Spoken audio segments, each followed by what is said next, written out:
A lot of great news coming up on Audio Pizza. It was Global Accessibility Awareness Day, and Apple made some news. But, spoiler alert, Garth is back. Coming up next on Audio Pizza.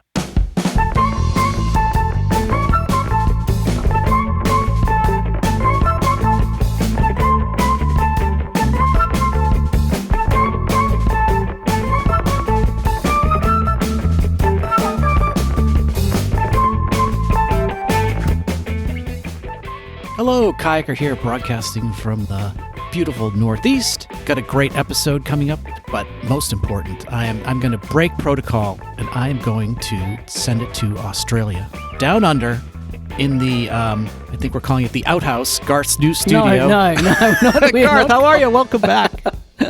We are not calling it the outhouse. There's no toilet here. Look, I'm open to names because we've got this space broken up into three bits. We've got the binnery at the front and the shed at the back and the studio in the middle, but we need a better name for the studio. Sorry, let me just jump in here. Yeah. Stop. Yes. You keep throwing around the term before we started recording. Hello, listeners. Binnery. Yeah. Sorry, is that an actual word? No, is it now? No, it's just what we're calling it because that's where we put binnery. It. So you're making up words? Yes, quite happy for people to make up words. Yeah, no, sorry. You can't just make up a word then use it like we should all know what it is. Well, clearly it's obvious, right? No, not at all. For a start, not everyone calls them bins, right? I believe our American cousin, Kayaker, calls them a trash can. A trashery can? Yeah. Doesn't really have the same ring, does it? Trash barrel, trash can. Yeah, but we're not in America, so thank Christ for that. Oh, dear. Don't rub it in, please. I am back, and I have a new space and a new child, and life is freaking awesome. You're loving parenthood again.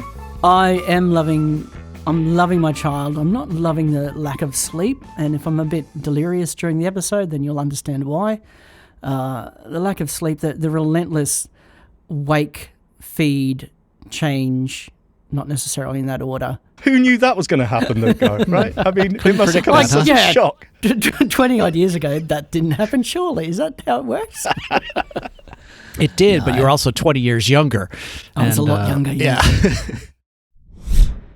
I want to jump to some listener feedback. I don't know about you, but I ran into a couple of folks talking about the episode where we talked about the mental health, and I got a surprising, thanks for putting that out there. You know, it's nice to know that we're not alone. It's like I feel that way all the time. So I think that episode really hit home to a lot of people. So thanks for the comments.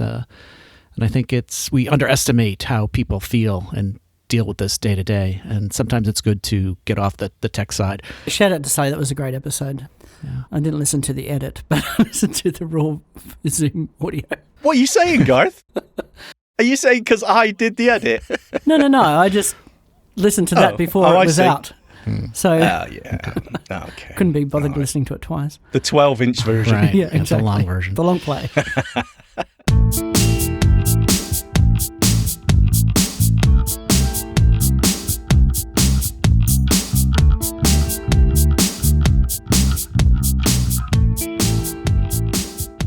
Apple, as they have done in the last several years, I think, or a few years, have pre-announced sort of their accessibility features that are coming up prior to the WWDC, which is next month. And Shaun, anything of interest that Apple released? Because I was kind of saying, What? What do you mean? What are you talking about? Are you excited? Are you excited about all the stuff that's coming out from Apple for us? I wouldn't say I was excited, but I thought, that's quite nice. Okay, so let's start with the first one that they announced, which was I hate the name of it, but let's use the proper name. It's the App Nutrition label. Oh, yes. Awful. Actually, I got that wrong. It's the Accessibility Nutrition label. Mm-hmm. There's already other nutrition labels, isn't there? There's the privacy one, right? That was the real main thing. I mean, come on. Yeah, but it doesn't fit. We don't need that. Just labels, fine. We understand what a label is. So basically, the Mac and iOS App Store, and the others, actually, all the app stores, the Apple App Store, the apps now can have a label saying if they're what accessibility features they're compatible with, starting with VoiceOver and voice control, but also the other accommodations such as, larger fonts and dark mode and things like that. didn't really go into too much detail, but I'm assuming the other switch controls and things like that. Basically, any of the accessibility features. So in theory, you should now know before you download or, God forbid, spend money on an app, whether or not it is going to be accessible. At least that's the theory. Discuss. I don't think it's going to be much use to us. I just don't think it gives enough information. So what does it mean if VoiceOver is checked? It's like, do they label their buttons? Or I will say that I'm even disappointed with Apple because on Global Accessibility Day, I went to the App Store and they had the promo Global Accessibility Awareness Day. And I'm flicking through this and I'm getting unlabeled button in their top level stuff on the App Store. I'm like, yeah, nice job, Apple. They're really dropping the ball. Wow. Okay. It was embarrassing. I don't know if anyone else went to the App Store that day, but it's like, hey, today's global, check out these apps. And it was meaningless labels like app 1, app 1, app 1. And there was not even the description gave you any information. It was just horrible. Yeah. Oh, did anyone tweet that? I mean, that would have been great. Yeah. I would have loved that. That is just so ironic. That's beautiful. Talk about shooting yourself in the foot. Yeah. Do people tweet anymore? I dropped off Twitter when... Yeah, I don't use it. I assume so. Yeah. Okay, yeah, all right, yes. We can argue about the merits of GAD anyway, whether it's just, a PR stunt or whatever. Let's go back to the accessibility label. Yeah, I think it's a good thing. Overall, all snarking aside, there's been a sort of a call for this from the community for the longest time. For there to be some knowledge when you're buying an app as to how accessible it is without going to a third-party website like AppleVis to see what they say. Yeah. What we don't know yet is how well, what is it actually going to mean? So that's to be seen, but I think it's a good initiative. No? Yes? No? No? Sorry, I'm waiting for Kayaker to dump all over it again. Sorry, go on, Kayaker. More information is always good. It's unclear what that checkbox actually means at this point. I think it's more of a marketing gimmick. I want to see Apple go to the next step and actually reject apps that don't have basic accessibility.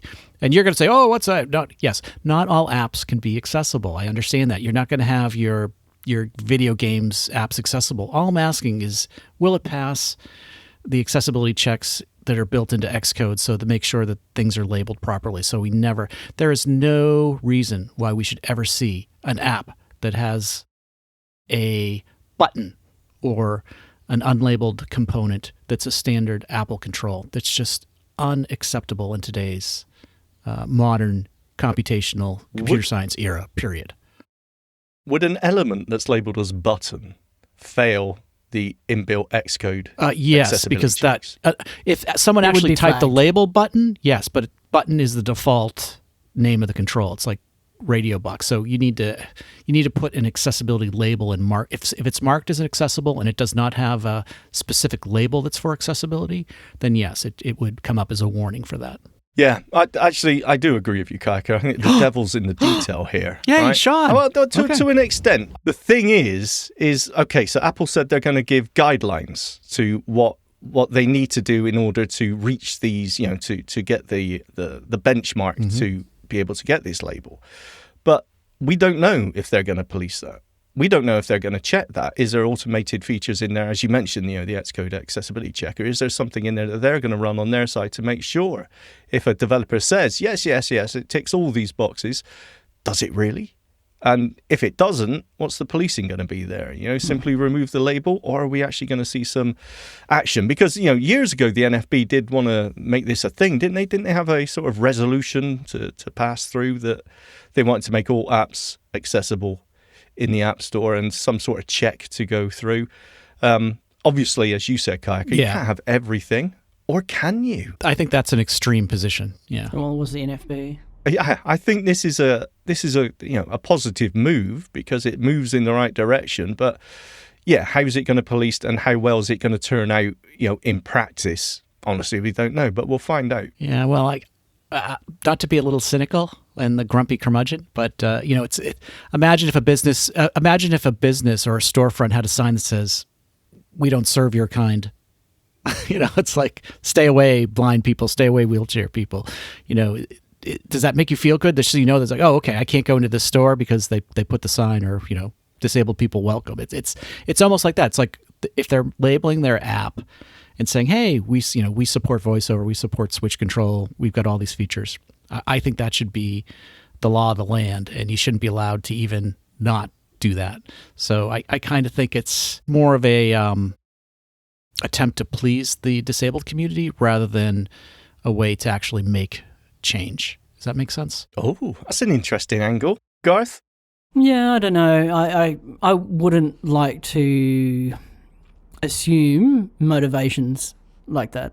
I would take them at their word in that what they're trying to do is move accessibility forward. So I wouldn't ascribe such a negative motivation. Well, yeah, but likewise, taking Kayaker's point there, I mean, okay, instead of doing it that way, let's just make every app accessible, except the ones that aren't accessible, and let's put labels on, this app is inaccessible. Isn't that a better way? Probably. Is the glass half full or is the glass half empty? What's the because difference? It's more inclusive to say, by default, of course everyone can use this app. But you know what? Actually, this app is the outlier because it's not accessible. Instead of the accessible apps becoming oh, that's strange, it is accessible. Accessibility should be the norm for everything. Yeah. And there are certain things that just don't make sense. And I think my analogy with putting signs on storefronts is pretty valid here. But I'll also say that there are some things that just simply aren't accessible. And I have this discussion with people in the educational field in mathematics. Mathematics has visual representations of data. And trying to make a visual representation to someone who doesn't have vision is pointless. It's like they don't need to understand a tool for the site. No, a tool for the graphs, bar graphs, pie charts, visual representations of data. Yeah. That are designed to communicate information in an easier way to someone who is blind. That does not necessarily lend itself to a non-visual learner. They need a different form. They need the audiograph. It's kind of like saying to a deaf person, hey, what's the note that you're hearing? It's like, I don't know what the note is because I can't hear the note. So the answer to the question is, in order to communicate that information to the deaf person, you have to tell them the answer. So if you're familiar with mathematics and you know what you can look at a graph, and a common way is to describe the graph. It's like, what are the high points? What are the low points? Is stuff like that. Yeah. In order we're seeing at the moment in weather and health. But there are alternative ways to communicate numerical information to a blind person that is different to the way communicate numerical information to someone who can see. Next we'll be having a debate about whether it's UEB or Mammoth that we're using for Braille. I don't do Braille, Garth. You're a blind person. How dare you get out of our club? And you complain about data visualization. Let's be honest, it isn't quite as black and white as, every app should be accessible, right? There's nuances to that. I'm as ignorant to the needs of someone with hearing difficulties or someone who needs a switch control or whatever, voice control, as the general man out of the street. I only know about, blindness and visual impairment and voiceover and screen readers just because that's what I need. Yeah, exactly. So I'm as ignorant. That's what we have to do. Yeah, exactly right. So, I mean, it's... I totally get it. Yes, this should all be accessible. And if it's, it works with voiceover, then I'm incredibly happy. But there may be, 1,000 other people just saying, well, hang on, it doesn't work with this, my assistive technology. So, I don't know. I still think, overall, I see this as a positive move. Yeah. And I wouldn't say they're just doing it to appease the disabled, which is, what you were saying, Scott, at the beginning. I don't think that's the primary motivation. Yeah, Kayaker. Boo! Well, it puts no pressure on the developer. The developer just goes through and says yes, no. And if I'm a developer and I don't know what it is, I'm just going to say no, even if it might be accessible. So how do we know that?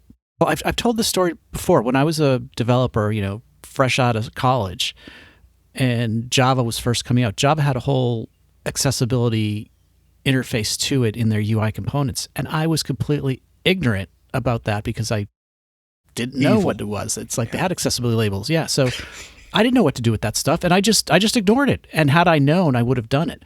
So as a developer, if I were submitting early days to the App Store, I would have just said, no, it's not working. And it might have been out by default. So I just wish they would put pressure on developers. I mean, for Pete's sakes, Apple puts pressure on developers for, no third-party linking, no weird content. No, it's like they're happy to do it when it, means money to them. But when it makes a difference to their social conscience, you're like, we want to be a green company. We want to make everything inclusive. Well, you know what, Apple?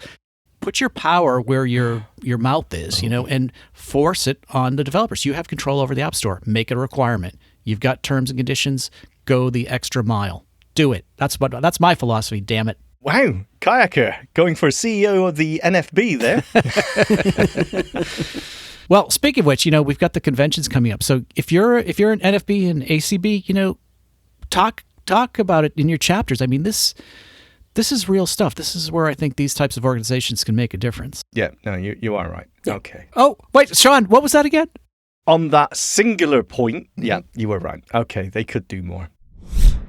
Talking of your love of Braille, Kayaker, the other one, which I thought was quite interesting, was Braille Access. Again, we need more detail on this, but basically Braille Access, and I'm going to need your help later on with this, Garth. You'll find out why. It gives you the ability to take Braille notes. Oh, yes, this is actually exciting. See, look at him go. Look at him. Ah, bless him. He's so excited.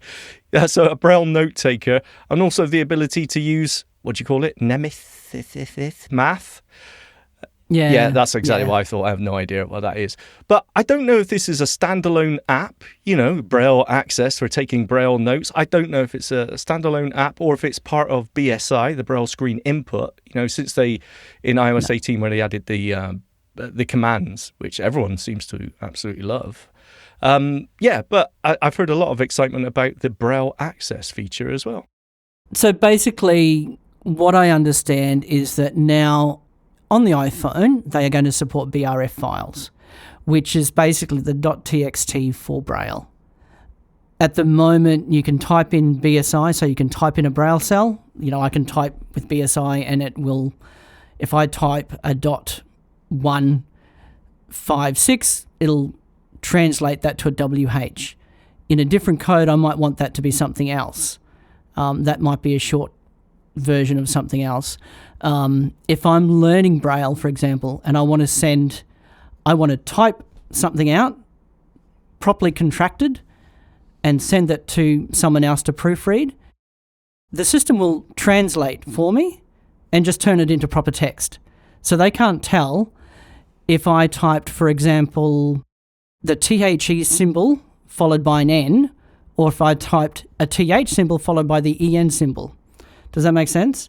So there's a symbol for THE with an N to write then, which is the correct way of doing it. I could also type TH, the TH symbol followed by the EN symbol. It would translate to then, and the person doing the proofreading is not going to know any different because they're just seeing the translated text. They're not seeing the actual Braille. It sounds like we're going to be actually able to have proper support for a different format, for this BRF file format. Or is it that on your Braille display, it doesn't really matter what the text in the text document says, but on the Braille display, it'll do the proper contraction? If you typed a TH symbol followed by an EN symbol, it'll show you that, as opposed to translating it to then and then back translating it onto your Braille display as a THE. Right, okay. So the bottom line is the appropriate Braille characters will be demonstrated on your Braille display. Correct. Okay. Now, there's a lot of work also happening at the moment, completely separate to this, for the eBraille format, which is, the next, what's the way? It's not even the word, like the PDF version of text. Yeah, that's right. Yeah, that's a good one. So if BRF is TXT, then eBraille is the PDF, so you can have embedded everything, pictures and so forth, proper markup. Gotcha. There's no markup in Braille at the moment. It's just a flat text file. You can have a symbol to say this is going to be a heading and this is italicized, but it's not really marked up in a way that a computer can go through and find it. But yeah, so basically having this support would have made a huge difference to me a couple of years ago when I was first learning Braille. Tell me why.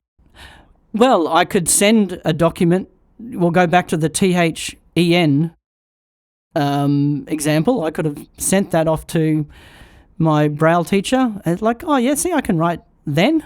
And I go, no, you couldn't. Okay, I see what you're saying. Yes, I can understand it, but you actually wrote it wrong. I never really understood that. Does it really matter if the raw translation is the same? Does it matter if you type THEN or the contraction for THE and then the N? Yeah, and that's an argument that I certainly have been on your side of. And for your own personal use, absolutely it does not matter. Whatever makes sense to you. But if you want a document to be quickly readable by somebody, it's really best to follow the conventions. Okay. And the convention would be to use the strongest symbol first. So the THE, you've got more of that word under your finger straight away. I understand. Than a TH, than an EN. Mm-hmm. So if you're going to get a bigger component of the word under your finger in the first bit, you've got to you cognitively lighter load to actually understand what the word is. It's a bit like me texting with dictation. Yes, it's wrong, but I don't care. I'm going to send it anyway because you get the idea of what I'm trying to say. But if I'm sending that to as a professional communication, then I want it to be right. Yeah, there you go. I confess, I am learning Braille slowly. Are you learning UEB or the old American style version? But I don't know what the heck it is, but it's the current Hadley course, but it's letter by letter. I'm not even through the alphabet yet, but I learn like 3 letters a day, 3 letters a lesson. What's I? What's I, Kayaker? Pop quiz. I don't know. I to the sky, E to the what? I is I mean, Garth just gave you the answer right there. I don't know what it is. Wouldn't make any sense. No, actually, I don't understand that. What is it? I think it's it's either 1 and 5. Is it 2-4 or 2-4? 2-4. He's all over it. Yeah. Okay. Yes, he's all over it. It's the opposite. E. It's the opposite of E. It's E goes one way and I goes the other way. And that's where you get the I to the sky. So I points up. Oh, E to the ground. Down. Oh, gotcha. I to the sky, ear to the ground. All right. But I starts with E, so that would confuse me. They're both E's. So Braille access. Garth is excited because he uses Braille, so I'm going to take Garth's word over that. So that's another one for that's good news. Have it, Kayaker. All right. Again, it'll be, let's see what their support for BRF really means.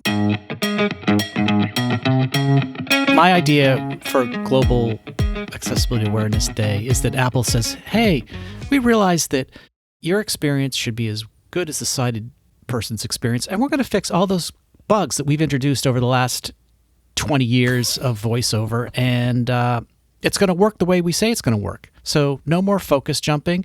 Things are going to flick left and flick right uniformly. So if you go from element A to element B and then back to element A, you won't go to element F. Surely you want to go through elements C, D, and E before you get back to A, right? Don't get me started. But it seems like no one did get you started, but you got here anyway. It seems like we've gone into a voiceover is terrible rant already. But I just want it to work as documented. Please, please, please, please, Apple, fix your backlog of bugs. It's embarrassing. Garth? I don't think voiceover's gotten that much worse. I think it was always a bit shit.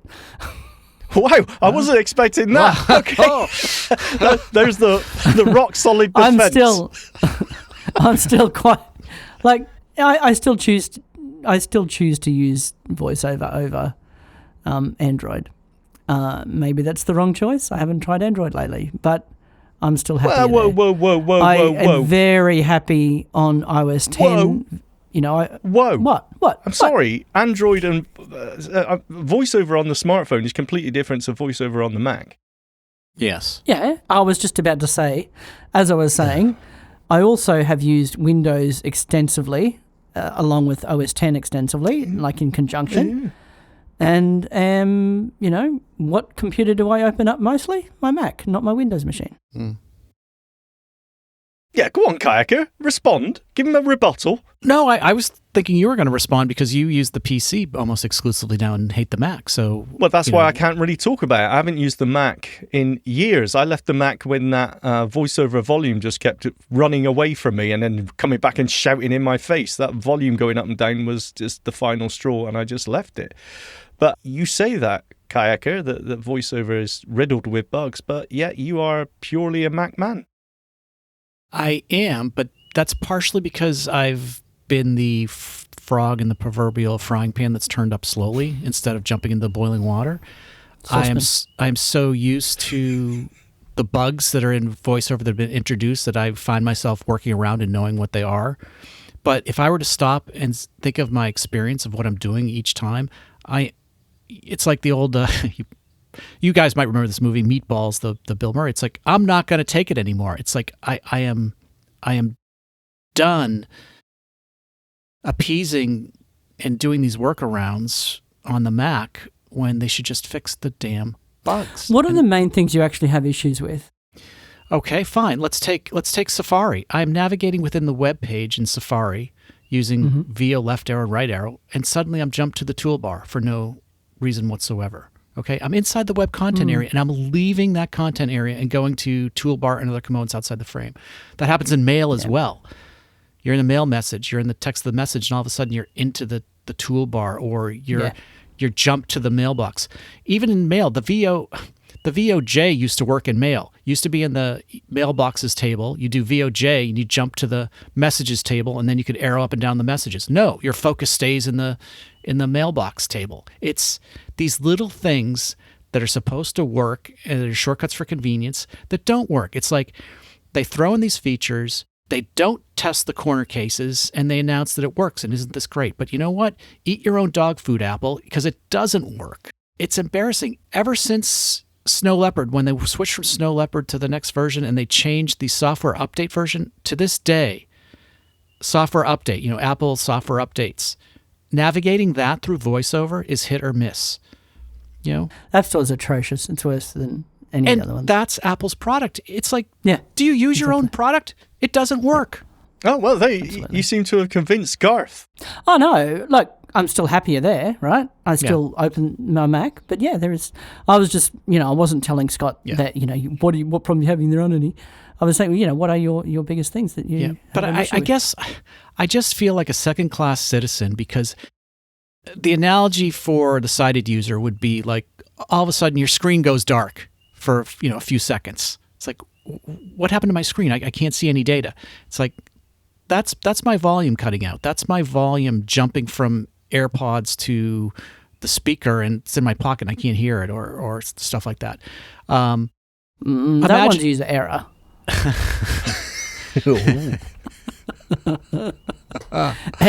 and you'll have the same issue on Windows. Yeah. Okay. Imagine if you're moving your mouse as a sighted user, and all of a sudden the mouse jumps completely from the other side of the screen to the other side of the screen. Okay, that's voice over focus. It's like, what the hell? I'm moving my mouse and it keeps going. There used to be an app. There used to be an app you could put in the original Mac where it would like jump the mouse all around you trying to click the button. It was like one of those things. Whenever you get to the button, the dialogue jumped away. It's like that was a joke app, and that's our existence with voiceover. I'm serious. Personally, I don't feel it's quite that bad, but I do recognise some of the issues that you've had. I don't tend to run into them in mail because I've never really used VOJ to navigate mail. I just use command with the one, the command 1, 2, 3, the favourites, and up and down in the arrows. Okay. Like I don't tend to run into some of the bugs that you've described because of the way I, on the Mac, there's 27 different ways to do everything. Is that part of the problem? It might be. Well, possibly, yeah. And there's many different ways of achieving the same thing. And it's okay to find the way that works well for you. But I guess maybe that means that, there's more edge cases that don't get properly tested. And how often do people actually report them as well? Oh, I've reported them over and over again. But we all use iOS, correct? Yes. Shaun. Mm-hmm. So, truthfully, has it gotten to the point when your focus jumps to the wrong element in VoiceOver that you guys just ignore it and just work around like, oh yeah, I'm used to that? Have the bugs trained you into ignoring it? I'll give you the simplest example. Imagine you're flicking left through the screen, and all of a sudden you jump to the status bar.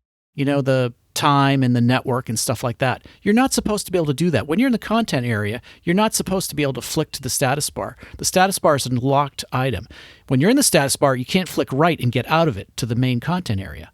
You're not supposed to be able to jump to the status bar without actually touching it. That's one little example. Yeah, and what iOS has trained me to do is a lot more dragging, like you're saying. You know, exactly what you're saying. I'm agreeing with you. I tend to touch, explore, touch, and find out where everything is on my apps rather than flicking. I don't sit back and flick as much as I used to when I first started using iOS. I'm always just touching the screen where I want to touch it. I'm a flicker. There's the episode title. Oh, that's what we said earlier. No, it's a good point. Because as you say, because you've been trained to do it the other way because it doesn't work, right? Yeah. Now, talking of BSI, one thing I've found is that navigating with BSI, commands. So so you go into command mode and then use .4 to navigate forward and .1 to navigate back. I find those to be a little more reliable than the flicking. Flicking with your finger. Interesting. Jumping to top, bottom, all that sort of navigating with those commands.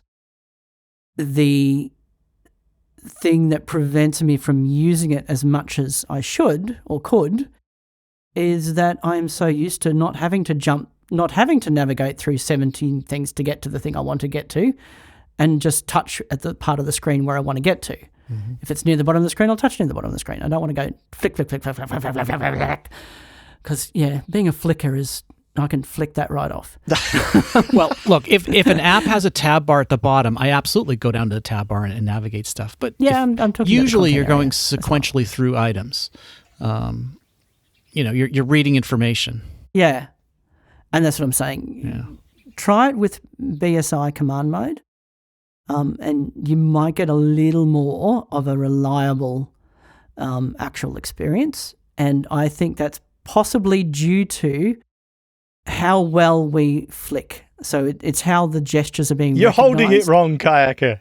But again, see, we're talking about a workaround there. And we'll use BSI. That works more reliably. And as Kayaker said, that shouldn't be the case. That's a workaround for something that should just work. Consistency. Yes, and I'm tired of doing the workarounds. Yeah, consistency is an issue. But I wouldn't say, are Apple any worse or any more guilty of these bugs? Or is it a case that, hang on, wait... Thank you. My head's ready to explode. Is Apple actually more guilty? Can I go and get another port before? Yeah, you go and get a drink. Is Apple more guilty of just not communicating the state of these bugs? Has that always been the problem? Okay, first off, I don't think you can justify just because another company does something, then that's an excuse for you. Like, if everyone runs red lights, that doesn't give you the right to run a red light. It just, period. So just because someone else does it doesn't mean you should do it. I think Apple does have a problem where they stick their head in the sand. They say, we're an accessible company. Everyone's important. We want to make everyone use our products. And they stick their head in the sand and don't follow through with their commitments. And I'm sorry. And I wish someone would kick them in the butt. It does not work. It does not work. What are you doing? What are you doing? Ooh, harsh from Kayaker. There's no accountability. Again, if I report a bug to Apple on VoiceOver, I have no insight to the status of my bug. I don't know if they've looked at it. I don't know if they've cared about it. I don't know if an engineer has commented on it and said, oh yeah, shit, this is a problem. We can't fix it or it's too hard to fix. It goes into, it's a void. Black hole. Yep, black hole. I have had a few recently where I've reported stuff on more iOS and Watch where they've actually come back to me and said, okay, we believe we've fixed this in the latest build. Can you test? And yeah, most of it's happened twice, I think. I'm just amazed. Which is still Sorry, I'm stunned. I've never heard anyone receive any feedback at all. Oh, really? No, they do get back to you. Okay. Well, they have gotten back to me twice at least. In 20 years. In the last 12 months or last 2 years probably. Is this in the beta cycle though? Yeah. Okay, yeah. So I think that's true in the beta cycle. Yeah, that's different. But God forbid you find a bug in the production cycle. Riddle me this, gentlemen. How do you report a bug in a shipping iOS or Mac OS product? You email accessibility@apple.com. That's probably your only form, but how are you supposed to do it? Yeah. So how have you been reporting them? Well, in the betas, you can go through the beta, but I'm not a beta person. But yes, the only way that I have is to call the Apple accessibility line or go through the accessibility email address. That's it. There's no online bug form where you can fill out lots of information from the engineers that describe the version. There's no collection of data. Most companies would have a feedback form which auto-populates, your version of the OS that you're running, the type of model of your phone, how much RAM you have. Yeah, right? Yeah. But there's nothing like that for the production version of Mac OS and iOS. Why? Now you've slated them, Kayaker. I want to go back to the announcements at least. Is there any point now? I don't know. But there was... That's okay. I can slide them for the next announcement. He's a professional. Thank you. There is one standout announcement, right? There was also Magnifier for Mac where you could use your iPhone to zoom into the whiteboard if you're in a classroom or a lecture. The Magnifier app for Mac. That's quite cool. I think low vision people will quite like that. Yeah. Yes. But the standout thing for me, and again, low vision, is the Vision Pro. You can zoom in on the live front-facing camera video feed. So as you're seeing what's in front of you, you can zoom in and, enlarge things. Cool. Is there more than that? Can you adjust the contrast, the saturation, the brightness? We don't know. But it's a step in the right direction, as we keep saying. But secondly, not only that, but they're also opening up those front-facing cameras with a API. So they specifically mentioned Be My Eyes. So now apps can take advantage of the cameras on the Vision Pro and, well, who knows? Yeah. Seeing AI, Be My Eyes, Ira on the Vision Pro could be useful. Yeah. Could be extremely useful. Nope. And no. Hang on. Why not? Well, why not? On the Vision Pro, it's not a device that a blind person is going to go out and about in the world using. It's just, it's a stupid idea. So you never use Be My Eyes or Ira inside the house? You only use it outside the house, do you? All right, but there are other ways to do it. I'd rather use my Meta Ray-Bans. It's just... Oh, he totally got you there. Oh, right against the ropes. That was the knockout. Well done, Garth. Yeah, I'm not going to live in that world where I'm walking around with a Apple Vision Pro on my head, outside at this point. Yeah. But, there's plenty of rumors on them working on other glasses. It's steps in the right direction. And I was frankly shocked that when Vision Pro initially came out, it didn't have the ability. Like, I'm not surprised about it. They didn't open up to third-party apps being able to use the cameras, but I was surprised that with the amount of accessibility they have initially had in there right from the start, that the ability to zoom in on the live video feed and adjust the color contrast and all that sort of stuff, I was shocked that wasn't there. I agree. I would have loved that as someone who had a little bit more sight than I currently do. Even with the little tiny bit of light perception I've got, well, more than a little, but the light perception I've got now, having a video feed that was color corrected in a way that actually made sense for me, that might be just black and white, totally black and totally white, would have been amazing, absolutely amazing. So yeah, a step in the right direction. Am I going to walk down the street using this thing? No. Am I even going to buy one? No. But plenty of people have spent a lot more money than what it costs to buy a Vision Pro than on similar devices that are blind specific. Yeah, that's He's true. spot on. Look, you mentioned when you had more vision. Yes, I would have worn a Vision Pro outside if it made it. I know people with RP who wear... If it made that much difference, I know people who wear night vision goggles at night because of their night blindness. Oh, yeah. You know what? I don't care if it looks weird. It makes me feel safer and it means that I can see something. So Absolutely, I would have done that. Now, again, the third-party companies such as eSight and others may be thinking, okay, this doesn't look good, but we don't know the extent of this. But the point is they have opened up to third-party apps. And, the power of Vision Pro makes this really interesting as well. Because not only I'm thinking about, okay, I want to turn up the contrast so it basically looks like a Take On Me cartoon where, I just see the outlines of people. That'd be great. But more than that, because of the power behind Vision Pro and the work that's gone into the AR, the ability to pick out objects, give them a highlight, a glowing red outline to someone, highlighting objects like it's an old style point and click adventure game. Those are all possible. And for low vision, I would have loved that. And the point about no one's going to use the current iteration of the Vision Pro, I think you're probably right on that, to be fair, Kayaker.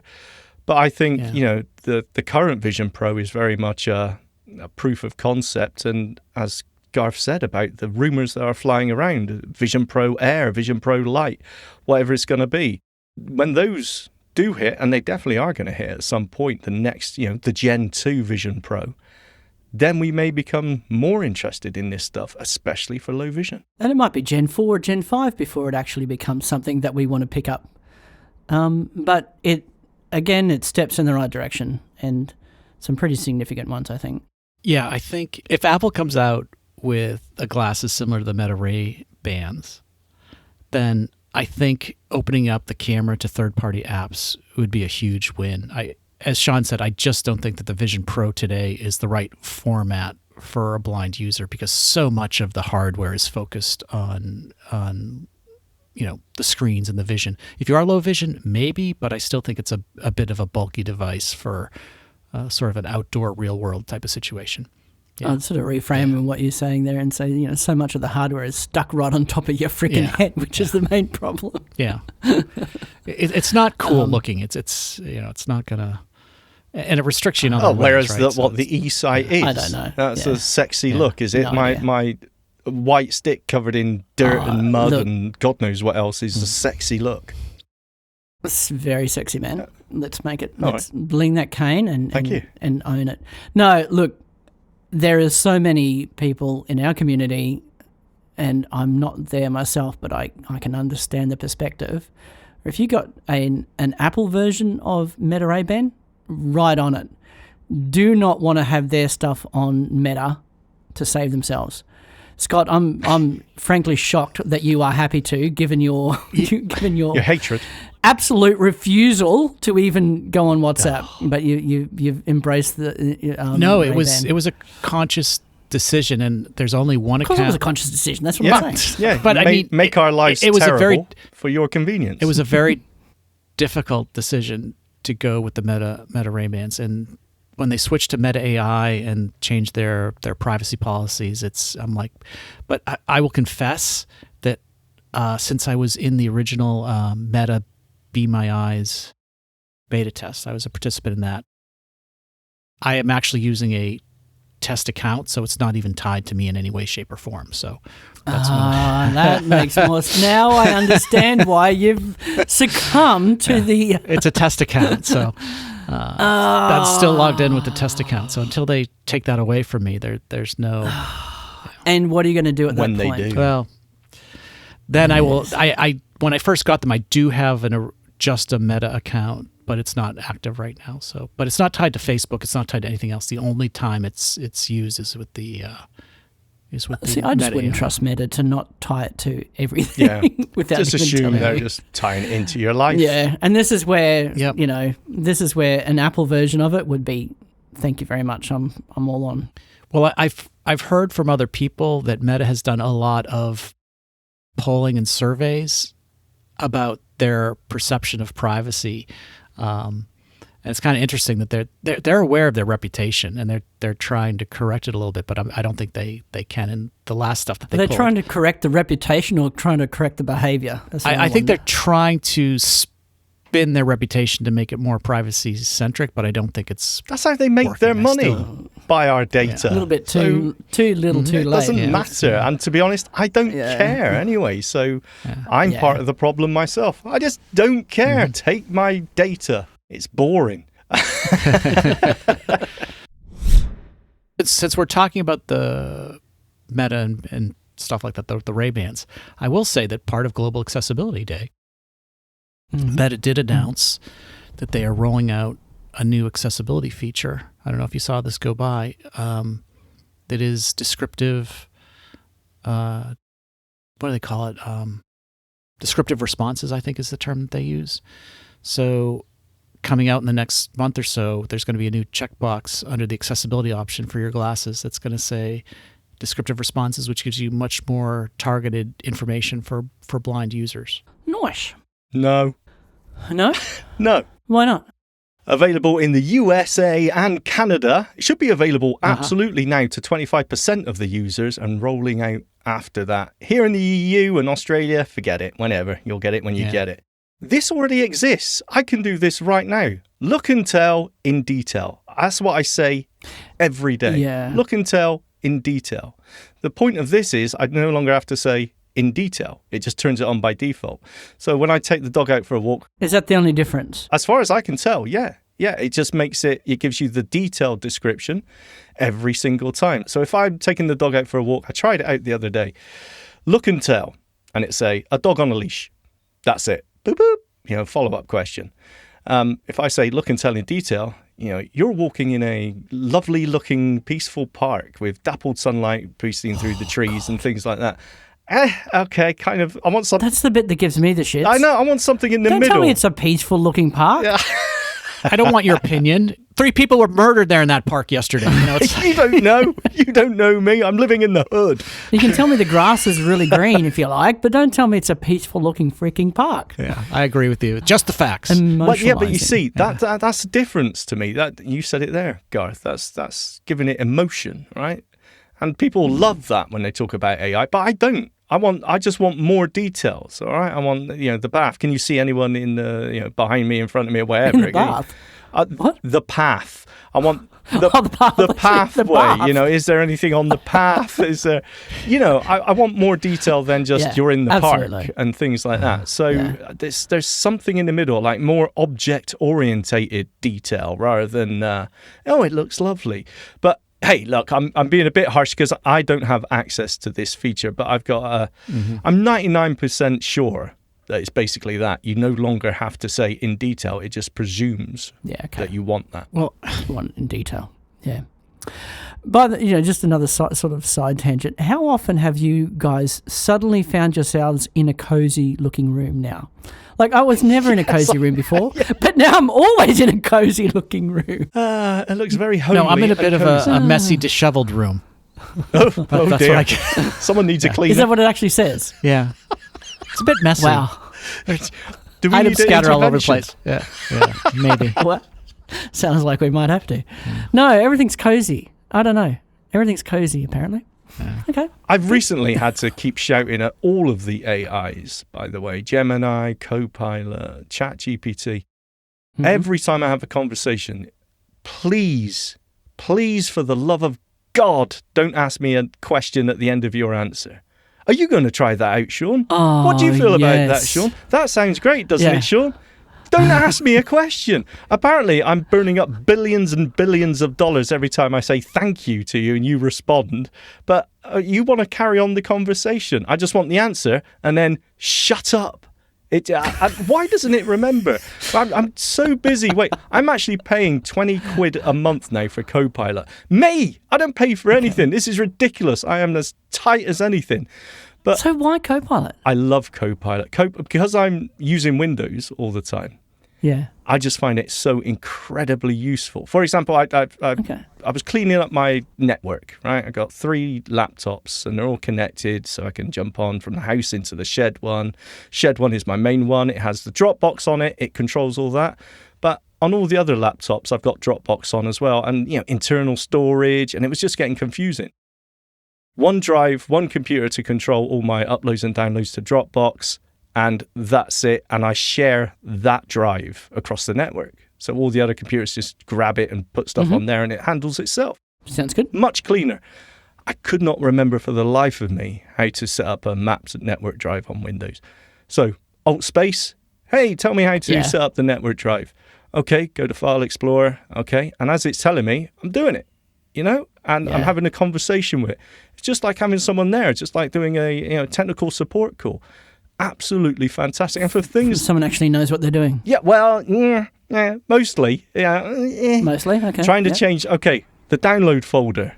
I want it to be accessible. So actually, I want to move the download folder to that networked drive so that no matter what computer I'm on, I can, I downloaded that and it's in the download folder. I'll have to, jump on that computer. No, I just want one place where every computer downloads to. How do I change that location? Go to settings and go to, I can't remember where it said now. Really? Wouldn't you have to go to the browser within each browser on each device? Yeah, there is that as well. But anyway. It wasn't in the settings, the first solution it told me. Okay, well, try it this way. And actually, you just right-click on the folder, properties, and there's a locations tab. And you just move this folder. Actually, that's a lot easier. So, but just for things like that, I just think, and that's just because I'm using Windows, right? That is Copilot. So maybe there was actually on my phone, on iOS, as my action button, I got Gemini. I just find it much more... Copilot sometimes won't talk to me. It's not always available on my iPhone. So Gemini's always there, and they're all very much the same, right? They're all very similar. I'm still just using ChatGPT mostly. I'm still waiting. I mean, Microsoft announced, when was it? A few months ago now, the advancements that's coming to Copilot. But I'm waiting for that memory. Because I don't want to have to start each conversation with, please don't ask me a question at the end. Please remember I'm blind and all this. But yet I still do. It doesn't have that memory. So, AI is... I don't know why I got onto this, actually. I've lost my train of thought. Train of thought? You pay for Copilot? Yeah, I do. I know. That's what upset me, I think. Anyway, that was, I think the Vision Pro thing was the main thing that got me excited. And as I said, low vision people, I think, it just gives them another option, depending on how far it goes with third-party apps. And just to finish off, just to be complete, there was something else about eye tracking and switch control being merged. As I mentioned earlier, my disability is blindness, so I'm as ignorant as anyone else to that. But it was quite interesting how they're giving customization to the typing experience. So the dwell, when you look at a key on the keyboard, how long you need to dwell on it before it's typed, and things like that. And combining the eye tracking with the switch control. Again, I don't know anything about this feature. I don't use it, but I think that was quite a cool. It's one of those things where you think, well, at least they're looking into that. They must have got some feedback to that. So, just for anyone that may be interested, eye tracking and switch control was also announced. Very good. Well, I think that's just about it for the Global Accessibility Awareness Day in May.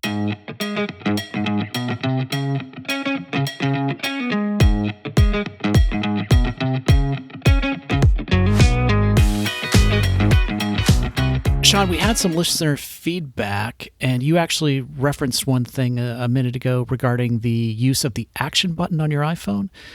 Someone was asking about what they should do when they get a new iPhone and what we do to, optimize it when they set stuff up. So I thought your tip of the day might be to customize that action button. So tell us what you do and how you do it for that. Oh, very good. Yeah, I believe this is an email we got from, was it Nikki, who recently got an iPhone 16, was it a Pro Max even? It was a beautiful. I think it was just a Pro, maybe a Pro or 16, I don't know, 16 or 16. Anyway, she got a new phone and she was talking about how to set it up in the most efficient manner. And it's a very... It's kind of tricky how to know. A personal thing. Yeah, it is. It's a personal thing, how you like to use your phone. But yeah, okay, I do like to use the action button. If you got it there, why not? It's very handy. You go to settings, and it's actually on its own, isn't it? Action button, just under general. So swipe through your settings, you'll find action button. And there's a few default things you can set it to. I believe one is camera, one is the mute button, voice memos as well. But the very interesting thing that you can do is shortcut. And that means basically you can set it to pretty much anything. You can set it to open an app or anything. And what you will find now is that you'll find a list of the apps you have installed on your iPhone already in that shortcut option. So you choose shortcut from the adjustable slider, and then at the bottom of the screen, you'll find the shortcut button. You double tap and you'll find a list of shortcuts that you can assign to it. And as I mentioned, I have Copilot, I have ChatGPT, I have Gemini, and you just go through, you can double tap on it and you can choose whether you want to bring up a text field to type a question or start a live conversation, which seems to make more sense as the action button.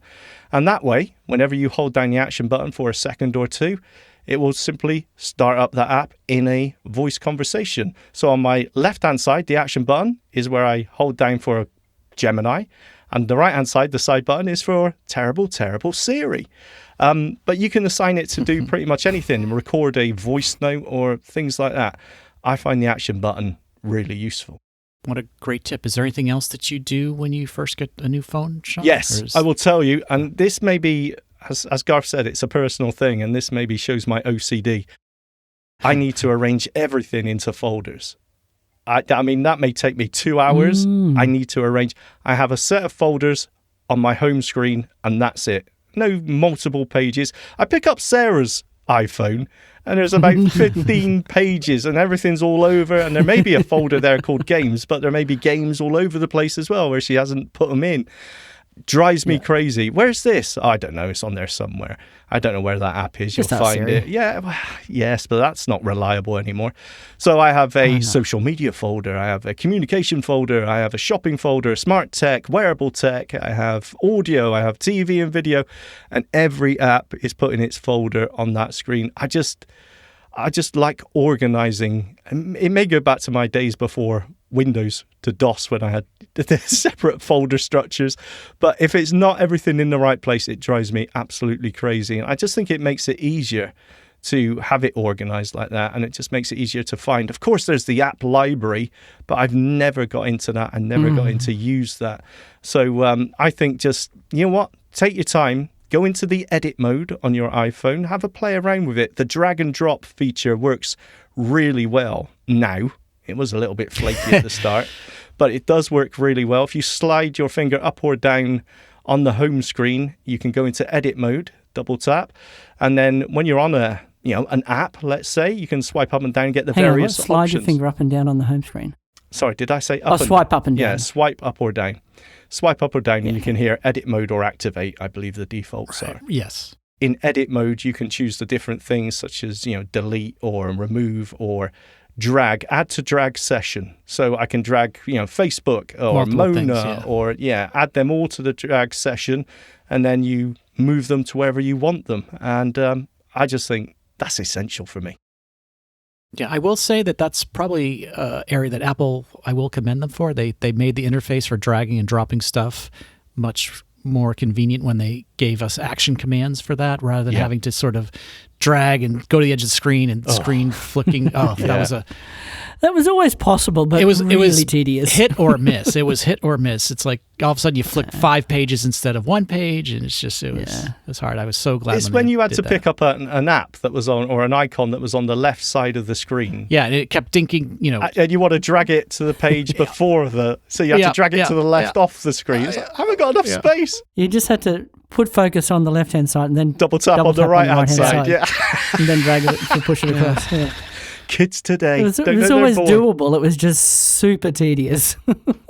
Garth, anything that you do out of the box when you get a new phone to make it... Out of the box, the thing that I guess I'm going to come at it from a slightly different angle, picking up from what Shaun said about picking up Sarah's phone and being annoyed by the fact that you can't find anything.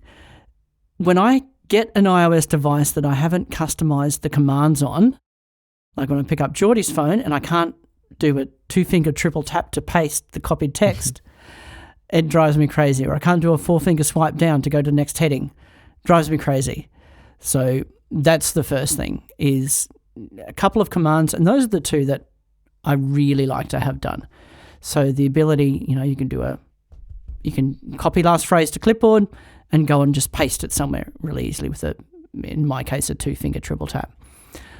So a few commands like that. I like to, again, and sort of following on from what Shaun said about organising the screen, I also like to have it organised, but slightly different. I have 2 pages of apps they're the apps that I use all the time, the first page, second page, and the third page is a bunch of folders. Everything else goes into a folder, the social, the audio, the same sort of thing you did, Shaun. Productivity, blah, blah, blah. And then every 6 months or so, you've got to go through and pick up all the stray apps that have ended up on that you've got new ones and reorganize them. Yeah. But I like to have the first couple of pages, of just straight to the app. I don't want to have to dig into a folder to get to the app, so I want to use all the time. I like also to add a couple of widgets, so the page 0, if you like, having a few of those widgets there that I like, the weather and battery status, those ones always have. Those are the two that I like to have, along with Overcast and a few things like that. So a couple of widgets on that first page, or that 0 page, and also a couple of widgets on the home screen. So the voice memos. Action button for me is ChatGPT, but I've got voice memos or just press record on my actual on my lock screen. So customizing that lock screen a little, I find really useful. Hang on, sorry to interrupt. That lock screen, I haven't tried that since they first introduced the customizable lock screen. And to be honest, I got completely lost in it. I just could not figure it out. Is that better, Nick? Yes, it is better. Hang on. One of the no, sorry. I'm getting the tone that, Shaun, you're an idiot. It was always great anyway. No, it wasn't. Okay, what I was about to say was one of the bugs I heard back from Apple was one of the particular things in that lock screen.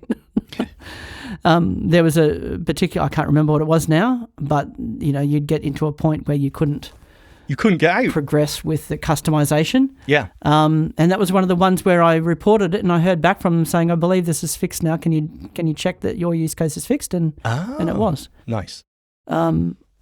But it is still, well, I haven't tried it recently because my phone's been set up for the last year and a half, 2 years, whatever it is. Yeah. But yeah, it's certainly doable, but it was always a bit finicky. And I doubt that that's changed overly. But it's one of those things you do once. Like I said, I haven't done it for ages now because you set it up and forget it. As long as it's maybe doable. You have to go through. Yeah. Okay. Yeah. All right. I'll give that another look, I think, because I would like some widgets on the lock screen. Yeah, that's a cool idea. Yeah. Weather, and again, I must be obsessed by the weather. Yeah. Boring.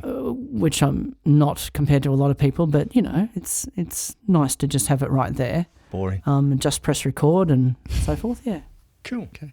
Can I just say as well, customizing your gestures. Absolutely. I have 2-finger swipe to the right to jump to the next heading, 2-finger swipe to the left to jump to the previous one, because I'm always jumping through headings on everything.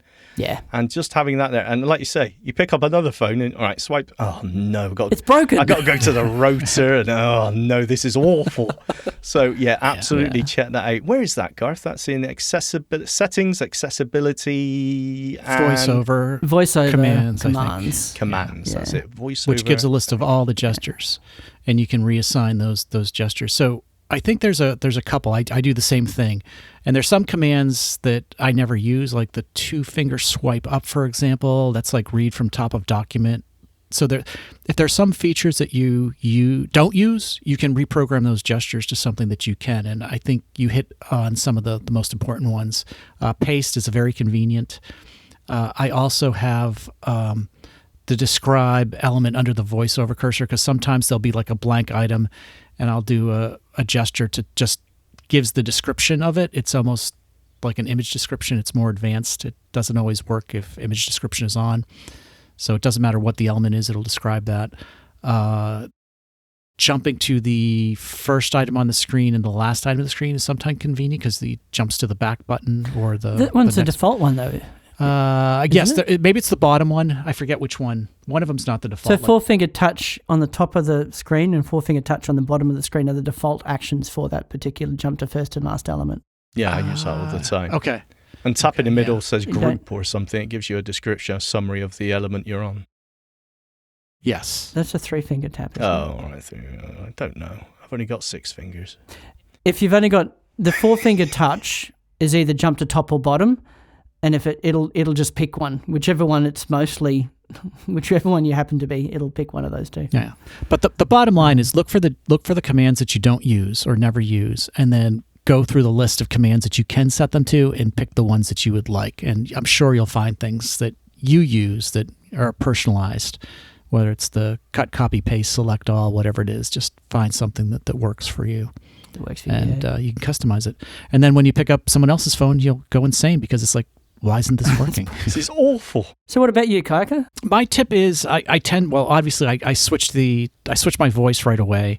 I'm doing speeds. And what I tend to do is I adjust the voiceover rotor to have items. And I split it between the, what do they call it? The voiceover quick commands. So I talked about this before. I divide what's on the rotor versus the voiceover quick commands. Yeah. So to make things a little more convenient. I never use that thing. Sorry, I'm completely lost. Explain. The voiceover quick command shortcuts. You can bring up a dialogue that has a summary of all the voiceover commands, and you can two-finger triple tap, isn't it? Yes, and you can customize both those lists, so you can put and reorder things. So yes. So, for example, I don't use what's one like changing voices or things like that. That is often on the rotor, but you can switch that over to the settings. So I put the things that are less likely to change in the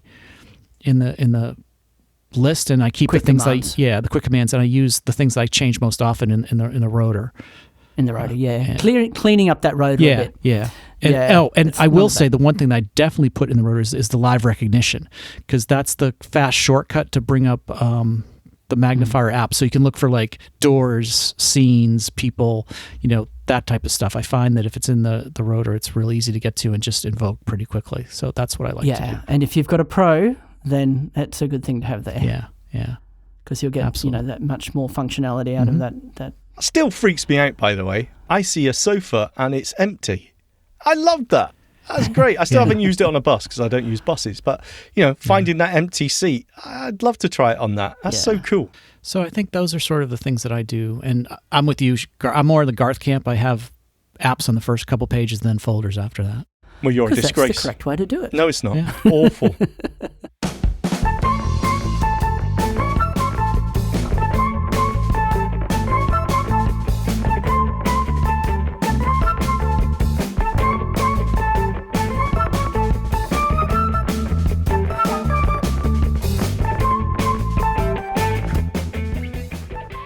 All right, well, that's about it. Next month, we'll have our WWDC coverage, and hopefully we can have some special guests on and go over what was announced at WWDC. But until then, I think that's it for us. If you need to reach us, by all means, send us an email at sgk@theblind.ninja. That'll get to all three of us. That's the sgk@theblind.ninja. sgk@theblind.ninja. Did you just out-sexy me? Unbelievable. Bloody Australians. Yeah, I hate them too. All right. Take care.